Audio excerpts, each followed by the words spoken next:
작심삼일이라는 말이 있습니다. 단단히 마음먹은 마음도 사흘을 가지 못한다라는 뜻이죠. 결심이 강하고 단단하지 못할 때 작심삼일이라고 말합니다. 많은 사람이 새해가 되면 무엇인가 작심을 해요. 마음을 단단히 먹죠.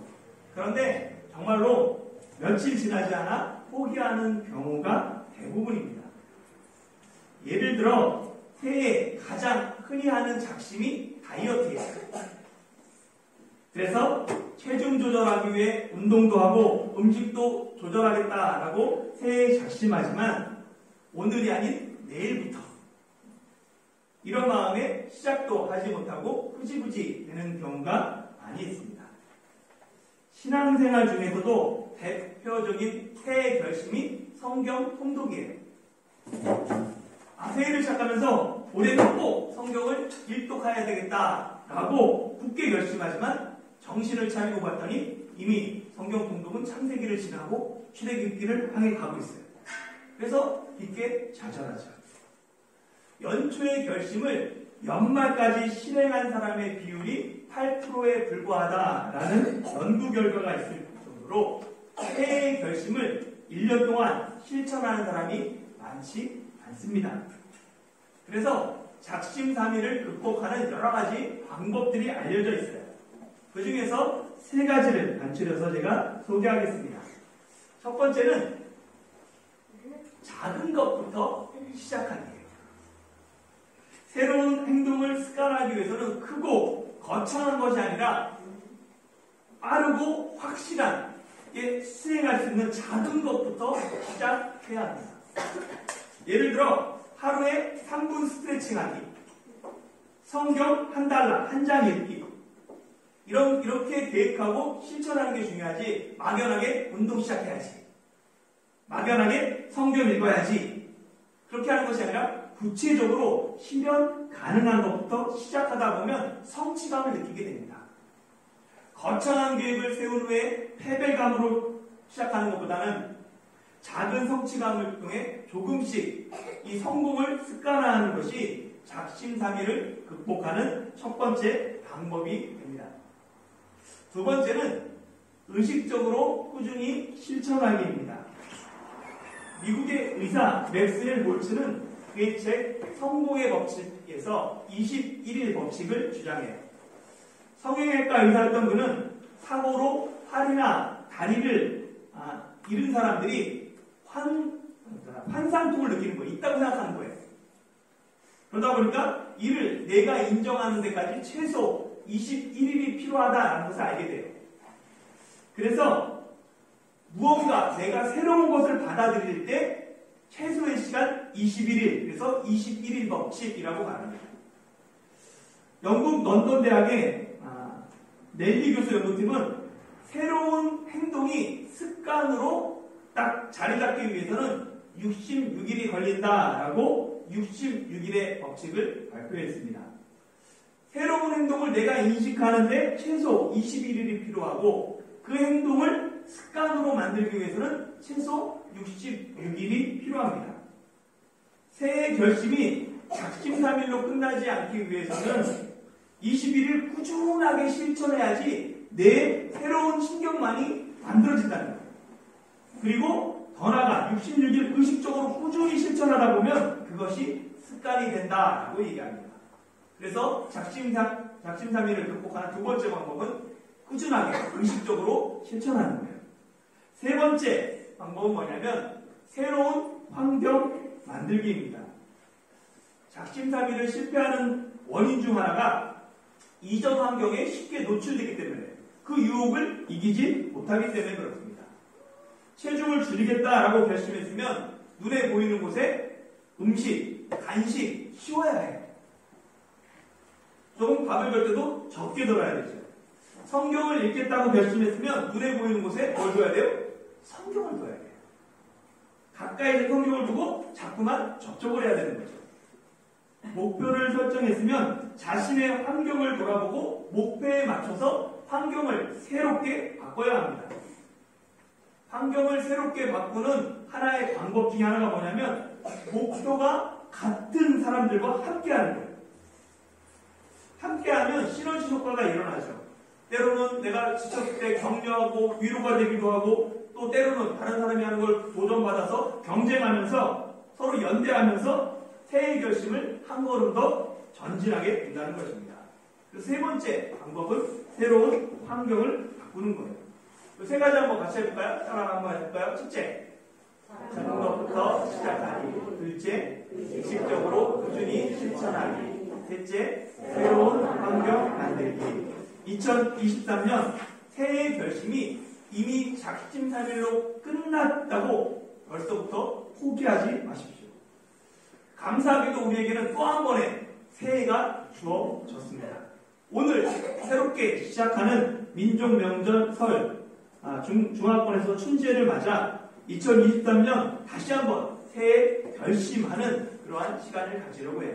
그래서 새해 결심을 세 가지로 제가 정해봤어요. 첫 번째 결심 한번 따라 하실까요? 사랑으로 섬기게 하소서. 사랑으로 섬기게 하소서. 창세기 29장 20절 같이 한번 읽어보겠습니다.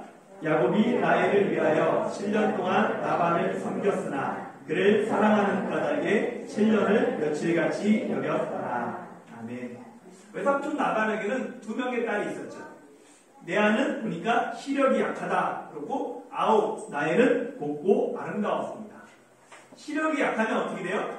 눈이 안 좋으면 인상을 찡그려야 돼요. 보기 위해서, 집중하기 위해서는. 눈을 찡그리고 인상 찡그리는 여자, 아름다운 여자 본 적 있어요? 눈을 찡그리고 인상 쓰는 여자는 아무리 아름다워도 아름다울 수가 없습니다. 이와 달리 레아는 원어를 보면 얼굴에 광채가 났다고 해요. 그리고 외모도 우아했다라고 말합니다. 당연히 남자가 첫눈에 볼 때 외모를 보게 되잖아요. 그러니까 아름다운 라헬을 더 좋아하게 되죠. 그런데 살아보니까 외모보다 중요한 게 뭐예요? 변함없이 본인은 외모가 중요한가요? 살아보면 외모보다 더 중요한 게 성격이잖아요. 그래서 부부의 이혼 사유 중 1위가 성격입니다. 성격 차이예요. 외모 때문에 이혼한다라는 사람 없어요. 외모 때문에 결혼하지 않았다는 사람 있어요. 주변에 이렇게 부부들을 보면 남편과 아내의 성격이 비슷한 사람보다 비슷하지 않은 사람이 훨씬 더 많습니다. 우리는 이미 창세기 24장에서 이삭과 리브가를 통해 이상적인 부부의 관계를 살펴봤어요. 이삭과 리브가는 서로 성격이 정반대예요. 이삭은 순종적이고 수동적입니다. 그러나 리브가는 적극적이고 진취적이었죠. 성격이 정반대인 부부가 만나면 쉽게 싸우고 부부싸움이 끊이지 않을 것 같죠. 그러나 서로의 다름을 인정하고 상대방의 단점을 보완하면 가장 이상적인 부부가 되는 거예요. 그래서 이삭과 리브가는 이상적인 부부였어요. 그 당시 족장사회가 일부 다처가 당연한 거였어요. 그런데 이삭은 끝까지 한 여자, 리브가 한 판을 사랑하며 일부일체 본을 보였습니다.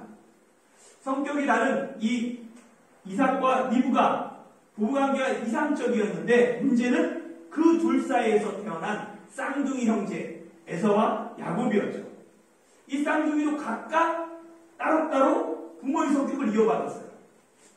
장남 에서는 어머니 리브가를 닮았어요. 들로 뛰어다니며 우물에 뛰어다니며 사냥하는 외형적이고 적극적인 성격입니다. 차남 야곱은 아버지 이삭을 닮았어요. 장막에 거하며 내성적이며 조용한 성격입니다. 이삭과 리브가가 서로 성격이 반대인 배우자에게 끌리듯이 각자가 더 끌리는 아들이 있는 거예요. 그래서 이삭은 아내와 비슷한 에서를 더 사랑하고 리브가는 남편과 비슷한 야곱을 더 사랑합니다. 반대 성향에 끌리는 이 부모의 성향이 야곱에게도 그대로 이어져요. 야곱은 양을 몰고 우물로 오는 그 나의 모습, 첫 만남에서 어머니를 발견합니다. 그래서 야곱은 처음 본 나엘에게 자신이 리브가의 아들임을 밝히면서 소리내어 펑펑 울어요. 아마 야곱은 이때부터 나엘을 마음에 두었을 거예요. 그래서 라반이 야곱에게 품삯을 어떻게 할지 정하라라고 말했을 때 야곱은 나엘을 위하여 7년을 섬기겠습니다라고 말합니다. 그리고 야곱이 나엘을 사랑한 까닭에 그 7년을 며칠같이 여겼죠. 야곱에게는 분명한 목표가 있었어요. 그러니까 7년이 며칠처럼 지나갑니다. 사랑하면 7년도 며칠 같아요. 그런데 걱정하고 근심하고 갈등하고 미워하면 7일도 7년 같습니다. 우리는 이 세상에서 즐겁고 행복하게 사는 비결을 알아요. 사랑하는 거예요. 서로 사랑하면 콩 반쪽을 나눠 먹어도 행복해요. 그러나 서로 미워하면 천하의 별미를 먹어도 맛이 없습니다. 기쁘지 않아요. 서로 사랑하면 천국이 되지만 서로 미워하면 지옥이 됩니다. 그래서 행복의 비결은 사랑이에요. 사랑으로 섬기면 그곳이 천국인 것이죠. 예수님도 제자들에게 서로 사랑하라라고 말씀하셨어요. 2023년 서로 사랑하며 사랑으로 섬기는 가이동 한국교회가 되길 소망합니다. 옆 사람에게 인사할까요? 사랑으로 섬기겠습니다. 사랑으로 섬기겠습니다. 예, 두 번째 결심 따라하겠습니다. 성실로 당당하게 하소서. 성실로 당당하게 하소서. 21절 말씀 다시 읽어볼까요? 시작. 야곱이 라반에게 이르되 내 기한이 찼으니 내 아내를 내게 주소서. 내가 그에게 들어가겠나이다. 아멘. 야곱은 7년을 기쁨으로 섬깁니다. 그리고 그 7년의 섬김이 마쳤을 때 라반에게 당당하게 내 아내를 달라라고 요구합니다. 어떤 사람이 당당하게 자신의 품삯을 요구할 수 있을까요? 만일 회사에 항상 빈둥거리는 사람이 있어요. 자신에게 맡겨진 일은 대충 합니다. 그런데 이 사람이 연봉 협상 기한이 되니까 회사에 연봉을 올려주세요. 물가도 올랐으니까 살기 힘듭니다. 라고 말합니다. 그럼 과연 그의 요구를 들어줄 회사 사장이 있을까요? 나에게 맡겨진 일을 성실하게 감당하고 열매를 맺는 사람, 그 사람은 누구 앞에서든 당당하게 자신의 목을 요구할 수 있습니다. 2023년은 전 세계적으로 성장은 둔화하고 물가는 올라가는 경기 침체가 예상됩니다. 아마 작년보다 좀 더 심할 것이다 라고 말하죠. 그로 인해 이미 세계적인 기업들이 구조조정을 시작했어요. 그런데 만일 내가 회사 사장이에요. CEO예요. 그러면 어떤 사람을 회사에 남기고 어떤 사람을 그냥 이렇게 구조조정하겠습니까? 당연히 회사에 이익이 되는 사람을 남기겠죠. 평소 책임감 있게 어떤 일이든지 맡기면 신뢰할 수 있는 사람, 그 일을 해내는 사람이 있다면 그 사람은 사장은 그 사람을 남기려고 하겠죠. 오히려 그 사람이 회사를 옮길까봐 걱정할 거예요. 경기가 어려워서. 기업을 대상으로 한 설문조사에서 구조조정 1순위로 근무 태도가 불성실한 직원을 뽑았습니다. 실적이 부진하고 인사고과가 낮은 직원보다 불성실한 직원이 54.2%로 압도적인 구조조정 1순위였어요. 경기가 좋지 않으니까 실적이 부진할 수 있어요. 담당하는 업무가 미숙해서 인사고과가 낮을 수는 있습니다. 그러나 가장 문제되는 것은 불성실한 태도라는 거예요. 주어진 일을 열심과 성실로 감당하고 그 일을 마친 후에 당당하게 내 것을 요청할 수 있는 2023년이 되길 소망합니다. 세 번째 결심 따라해볼까요? 나부터 진실하게 하소서. 야곱은 이 7년의 섬김을 마치고 당당하게 나엘을 요구했어요. 이 요구에 라반은 걱정이 됩니다. 야곱 같은 일꾼을 잃으면 다시 구한다는 것은 불가능하기 때문이에요. 그래서 라반은 음모를 꾸밉니다. 결혼식 신부를 바꿔치기 하는 것이죠. 원래 야곱과 라반의 계약은 나엘을 위해서 7년 봉사하는 거였어요. 그런데 라반이 결혼식 그날 저녁에 나에게 아닌 언니 레아를 야곱의 방에 들어가게 합니다.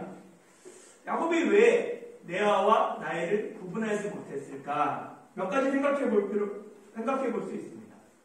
먼저 오늘날에도 유대인의 전통 결혼은 신부의 얼굴을 보여주지 않아요. 그래서 보면 지금도 이렇게 가리고 있습니다. 그래서 유대인의 결혼식에서 신부는 얼굴 없는 신부라고 불려요. 그리고 주로 이 신부의 몸과 몸매 전체를 베일로 가리기 때문에 아마 그것을 보고는 라헬인지 레아인지 겉모습으로는 구분하기가 힘들었을 거예요. 그뿐만이 아니라 대부분의 신혼방은 불구스름하고 좀 어둡잖아요. 그리고 결혼잔치가 벌어지면서 신랑에게 막 술 먹이잖아요. 그러다 보니까 비몽사몽 약간 술 취해서 잘 구분하지 못할 수 있어요. 그런데 가장 중요한 거, 무엇보다도 결정적인 건 뭐냐면 레아가 라반의 아버지의 사기에 적극적으로 동의하고 동생처럼 행동했다는 거예요. 만일 레아가 사기 결혼에 동의하지 않았다면, 아버지의 제안에 동의하지 않았다면 신혼방을 뛰쳐나올 수도 있어요. 그리고 야곱에게 자신이 레아임을 밝혔겠죠.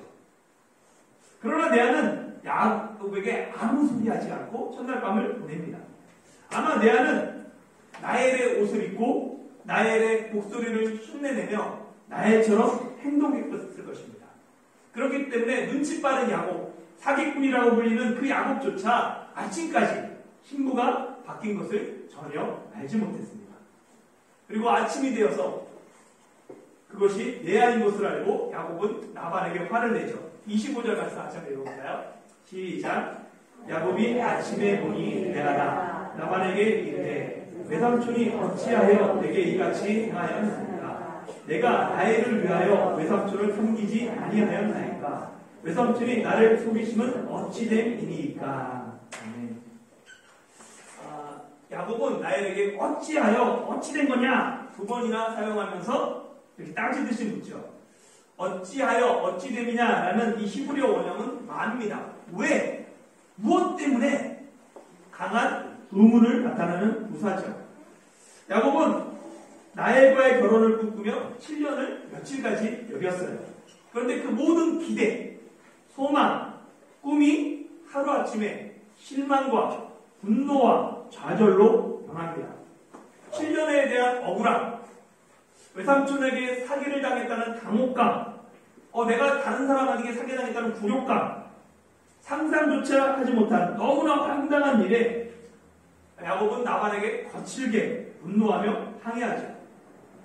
그런데 이렇게 항의하고 분노하는 이 야곱의 모습이 바로 7년 전 그의 형 에서의 모습이었던 거예요. 야곱이 왜 아버지의 집을 떠나 하란 멀리 외삼촌의 집까지 와야 했습니까? 야곱이 형 에서의 옷을 입고 형을 흉내내서 아버지를 속이고 형이 받아야 할 그 축복을 가로챘기 때문이에요. 그런데 이번에는 야곱이 아버지를 속인 수법 그대로 자신이 외삼촌에게 당한 거예요. 칼로 흥한 자는 칼로 망하는 것처럼 사기친 사람은 사기 당하게 되어 있어요. 우리 조상들은 사람의 심판은 재판이나 심판은 피할 수 있어도 하늘의 심판은 피하지 못한다라고 믿었죠. 그래서 천벌이라는 말을 사용했어요. 인간이 인간에게 내리는 벌이 아니라 초월적인 존재인 하늘이 죄 지은 나쁜 사람에게 내리는 하늘의 벌, 그것을 천벌이라고 불렀는데 우리 조상들이 믿었던 그 천벌이 하나님의 심판대입니다. 하나님은 반드시 죄의 대가를 치르게 하세요. 그것이 하늘의 이치입니다. 성경에서도 하나님은 다윗과 바세바의 간을 잊지 않으셨어요. 그래서 다윗과 바세바 사이에서 태어난 그 아들이 죽음으로 죄의 대가를 치르게 하십니다. 비록 다윗이 자신의 잘못을 회개하며 눈물로 금식하며 7일간 간절히 기도했지만 그 죄의 대가는 바꿀 수가 없었습니다. 마찬가지로 비록 야곱이 베델에서 하나님을 만났어요. 그렇지만 아버지를 속이고 형의 축복을 빼앗은 그 죄의 대가는 야곱이 치러야 합니다. 아버지와 형을 속인 대가로 야곱은 라반과 레아에게서 자신이 사기쳤던 똑같은 방법으로 사기 결혼을 당합니다. 그렇게 야곱은 사기 결혼을 통해 자기 자신을 먼저 돌아봐야 해요. 야곱에게 축복을 빼앗긴 에서가 아버지 앞에서 몽루하고 있면서 내게도 그리하소서, 내게도 축복하소서 피눈물 흘리며 외쳤던 그 절규를 야곱은 기억해야 했습니다. 야곱은 라반에게 어찌하여 거짓을 행하였는지 따지기 전에 자신을 먼저 돌아보며 회개해야 했던 것이죠. 사람은 누구나 자신이 한 말과 행동, 실수와 잘못은 생각하지 않아요. 그리고 자신에게 받은, 다른 사람이 내게 준 상처만을 기억합니다. 그래서 보면 세상에는 상처 준 사람은 없어요. 상처 받은 사람들만 있습니다. 가해자는 없고 모두 피해자만 있는 상황이죠. 야곱이 사기 사건을 통해 자기 자신을 돌아보면 자신은 외삼촌에게 화를 낼 수 없어요. 자신은 외삼촌 그리고 외삼촌에게 속았죠. 그런데 이삭과 에서는 친아들, 친동생에게 속았기 때문입니다. 살아생전에 죄가 드러나고 벌을 받는 것이 은혜입니다. 정말 두려운 것은 죄가 드러나지 않고 죽는 거예요. 이 땅에서 죄의 대가를 치르지 않고 떵떵거리며 왜 악인이 잘 사는가? 부러워할 필요가 없습니다. 그 사람은 하나님의 심판대 앞에 설 가장 불행한, 불쌍한 사람이기 때문입니다. 그들은 하나님의 심판대에서 청별을 원하지 못합니다. 하나님의 심판은 늦고 빠른 말이 있을 뿐이지 모든 사람은 반드시 하나님의 심판대 앞에 서야 합니다. 고린도후서 5장 10절에 보면 이는 우리가 다 반드시 그리스도의 심판대 앞에 나타나게 되어 각각 선악간에 그 몸으로 행한 것을 따라 받으려 함이라 라고 말씀하시고, 갈라디아서 6장 7절은 스스로 속이지 말라. 하나님은 업신여김을 받지 아니하시나니 사람이 무엇으로 심든지 그대로 거두리라 라고 말씀하십니다. 그리스도의 심판대를 생각하며 하나님은 반드시 사람이 무엇으로 심든지 그대로 거두게 하시는 분임을 기억하며 나부터 진실하게 살아가는 2023년이 되길 축복합니다.